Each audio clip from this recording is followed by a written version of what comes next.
नमस्कार दोस्तों, अगर आप बिहार की राजनीति, कानून और समाज से जुड़ी बड़ी और भरोसेमंद खबरें सबसे पहले देखना चाहते हैं तो अभी हमारे चैनल को लाइक करें, सब्सक्राइब करें और नोटिफिकेशन बेल जरूर दबा दें ताकि आने वाली हर महत्वपूर्ण जानकारी आप तक सबसे पहले पहुंच सके। आज हम बात करने वाले हैं बिहार की उस शराबबंदी नीति की जिसने पिछले एक दशक में सबसे ज्यादा बहस, सबसे ज्यादा समर्थन, सबसे ज्यादा विरोध और सबसे ज्यादा राजनीतिक चर्चा बटोरी। आखिर 2016 में शराबबंदी क्यों लागू की गई? क्या इसके पीछे केवल राजनीति थी या समाज को बदलने की कोशिश?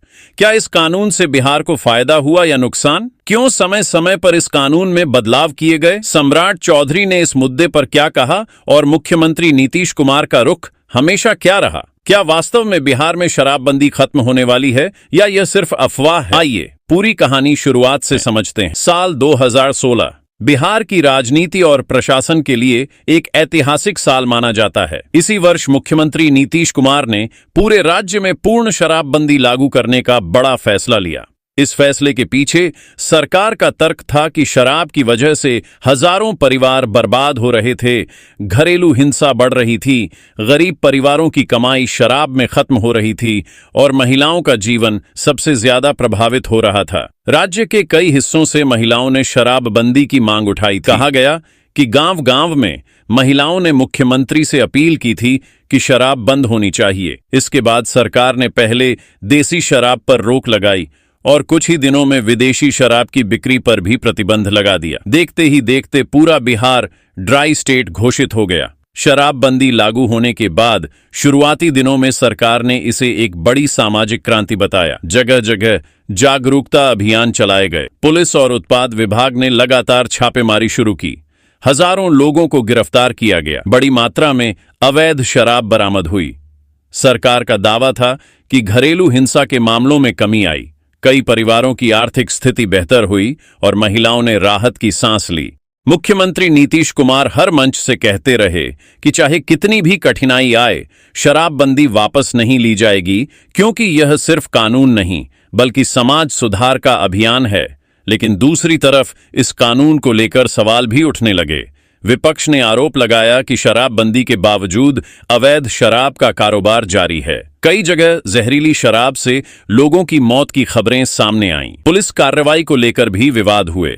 ऐसे मामले सामने आए जिनमें पूरे परिवार पर मुकदमा दर्ज हो गया।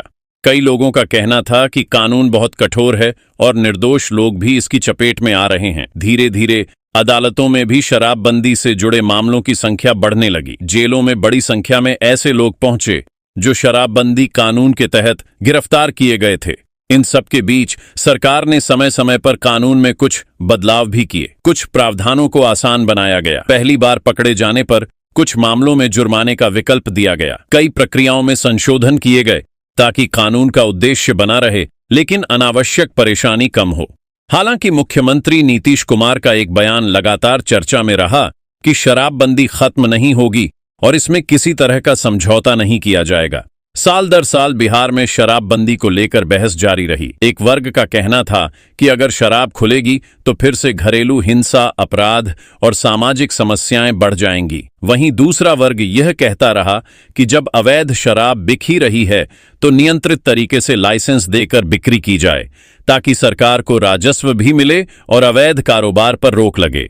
यह बहस आज भी जारी है और हर चुनाव में किसी न किसी रूप में सामने आती है। इसी दौरान बिहार की राजनीति में सम्राट चौधरी एक बड़े नेता के रूप में उभरे। उन्होंने कई मौकों पर शराबबंदी के क्रियान्वयन और उससे जुड़ी चुनौतियों पर सवाल उठाए। किसी भी कानून का उद्देश्य जनता को राहत देना होना चाहिए। विपक्ष में रहते हुए उन्होंने सरकार की कार्यप्रणाली की आलोचना की और कहा कि यदि कानून लागू है तो उसका सही तरीके से पालन भी होना चाहिए। दूसरी ओर नीतीश कुमार लगातार अपने फैसले का बचाव करते रहे और इसे बिहार की सबसे बड़ी सामाजिक उपलब्धियों में से एक बताते रहे। सोशल मीडिया के दौर में शराबबंदी को लेकर कई तरह की खबरें वायरल होती रहीं। कभी कहा गया कि अगले महीने शराबबंदी खत्म हो जाएगी, कभी दावा किया गया कि सरकार नई नीति ला रही है, तो कभी किसी वीडियो को शेयर कर यह कहा गया कि मुख्यमंत्री ने शराब खोलने का ऐलान कर दिया है। लेकिन बाद में कई ऐसी खबरें भ्रामक या अधूरी साबित हुईं।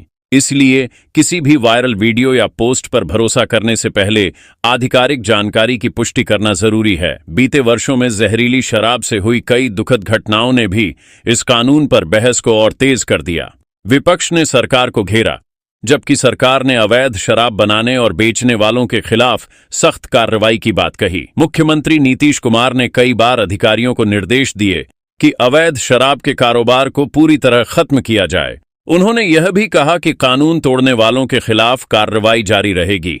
दूसरी ओर सम्राट चौधरी और अन्य विपक्षी नेताओं ने समय समय पर यह मुद्दा उठाया कि कानून के प्रभाव, उसकी चुनौतियों और जनता की परेशानियों की समीक्षा होनी चाहिए। राजनीतिक मंचों पर यह विषय लगातार चर्चा का केंद्र बना रहा।